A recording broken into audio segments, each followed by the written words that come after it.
Hey guys, I want to give you a quick session on burleying up. Yes, you can burley up for a whole different plethora of fish species, but for me, in the little estuaries and bays like this, it's pretty hard to go past a bait such as chicken gut. Chicken gut has that stench to it that attracts just a whole variety of fish. So what I've done here, I've just broken up the small little pieces.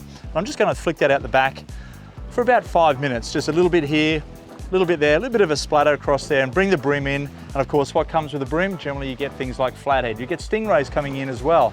And also when your stingrays are up on the banks and they're flapping for all of the yabbies, they're sucking up out of the holes, you'll find that a flathead will come in behind them as well. So that's a really good spot to lay a lure or bait. What I'm going to do now is get my hook ready, put a bit of bait on and flick it out and see if we can trick a fish into biting it. So here we go.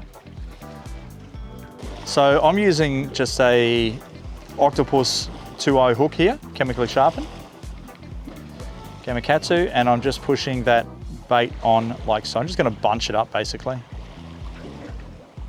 nicely, just like that. Hide the barb. You don't want to have an exposed end of your shank. And then from here, see how it slides down?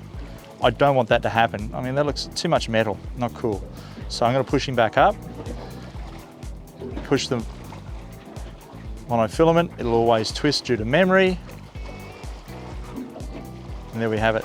And there we have it, a beautiful piece of chicken gut hooked up nicely, ready to go out into that burley mix. I'm also using just a very light pea sinker. Put that into my hand. It's a size 1, okay? I haven't gone too big. Again, weight is not going to be our friend here. We need to keep it light. One thing about foul gut, I think chickens were named foul because they smell, particularly when it comes to their gut. It's really stinky, but the fish will love it. We just flick that out, give it a bit of distance, into gear, and we just wait now. Take in where the fish are feeding up on that burley. If you can't see any more burley, what we do, throw out a little bit more and get some out a little bit further as well. Here we go, I'm actually getting a nibble on my line now. With the free spooling on this, the fish are coming up, they're eating that burley, really working well out here. I've got my little Corrado in free spool, so if something's going to smash it, it's going to rip out the line, free spool it, he's not going to feel the weight.